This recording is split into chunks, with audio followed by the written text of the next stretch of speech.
Imagine a man whose name alone could make entire cities surrender before a single arrow was fired.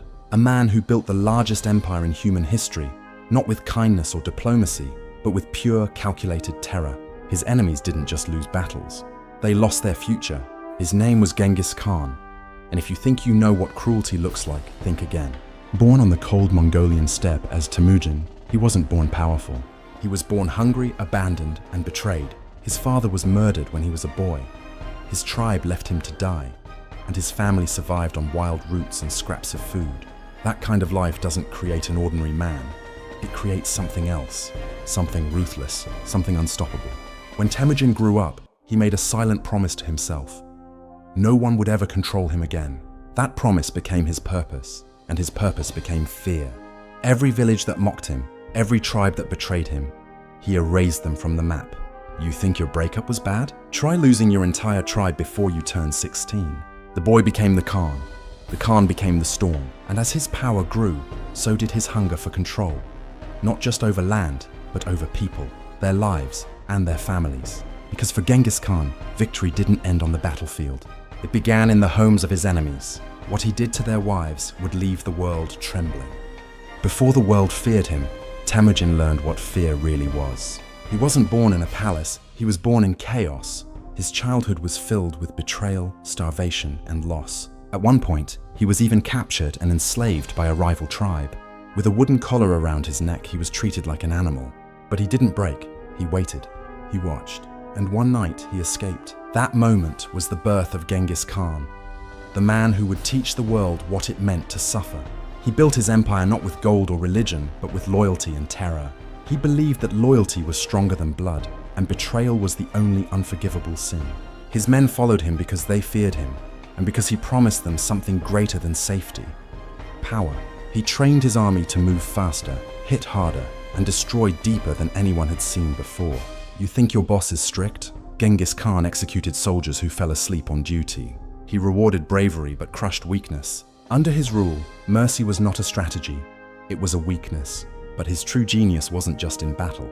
It was in the way he used fear. He understood that fear spreads faster than armies. When his soldiers wiped out a city, he made sure a few survivors escaped, just enough to carry the horror to the next kingdom. He wanted enemies to surrender before the fight even began. And yet, as the Mongol hordes thundered across the plains, Genghis Khan's war wasn't just about victory. It was about revenge. Every city he burned, every man he executed, every woman he claimed. It was all part of his message to the world. I was born in pain, and now you will feel it too. Because soon, his war would move beyond the battlefield, into the homes and hearts of the people he conquered. What happened to the women of those defeated lands would define his legacy forever. The world had never seen an army like this. The Mongol warriors rode like ghosts, fast, silent, and merciless. They could travel hundreds of miles without stopping, carrying dried meat under their saddles and drinking horse blood when water ran out. Sounds extreme. For them it was normal, because under Genghis Khan, survival wasn't a choice. It was law. His army wasn't huge at first, but what they lacked in numbers, they made up for in fear. Every battle was a performance of horror. Villages that surrendered were spared. Those that resisted were erased from history. Their walls burned, their rivers filled with bodies. The message was simple: obey or vanish. They had no pity, no hesitation, and they followed orders with almost supernatural discipline. Before attacking a city, Genghis Khan would send scouts disguised as merchants.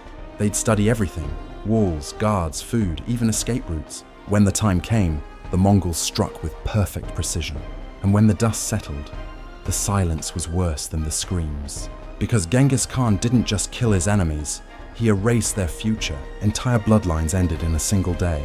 Men were executed, children sold, and women taken. He used destruction as language, a message that echoed across Asia. People didn't wait for the Mongols to arrive. They surrendered at the rumor of hoofbeats. You think modern war is psychological. Genghis Khan invented psychological warfare. But after the burning, after the screams faded, there was another kind of terror waiting. A quieter one that didn't end when the sword was sheathed. Because for the wives and daughters of his enemies, the real nightmare was only beginning. What happened behind the Mongol tents would change history forever. After the screams of war faded, silence filled the air. But it wasn't peace. For the women left behind, it was the beginning of something far worse. When Genghis Khan conquered a kingdom, the men were executed, and the women were claimed as part of his victory. To him and his warriors, wives and daughters weren't people. They were proof of conquest, symbols that their enemies had been erased from history. Royal women were the most prized. Some became forced brides or concubines. Others were enslaved or traded to seal alliances. Persian chroniclers wrote of queens who once commanded palaces, now serving the men who burned their homes. Chinese records spoke of entire royal families taken as spoils of war. For Genghis Khan, this was power in its purest, most brutal form. Domination not only of land, but of legacy. By taking their wives, he made sure no man, no bloodline, could ever rise against him again. And yet, there's a dark irony here. Inside his own empire, Mongol women were powerful. Genghis Khan believed that strength, not gender, earned respect. His wife Berta, once kidnapped and later rescued by him, became his most trusted advisor. His daughters ruled vast territories and commanded armies. While he destroyed the women of conquered lands, he elevated the women of his own, a contradiction history still struggles to explain. When Genghis Khan died in 1227, he left no monuments. He left blood.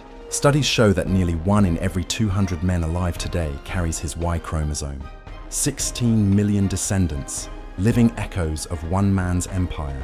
His legacy wasn't carved in stone, it was written into human DNA. But behind that legacy lies centuries of pain. His story isn't just about conquest, it's about what happens when power goes unchecked. You can kill a man, but not the fear he leaves behind. Genghis Khan ruled through terror, and even today, his name still commands it. History reminds us, domination builds empires, but never peace. If this story gave you chills, watch my next video, The Power of Compound.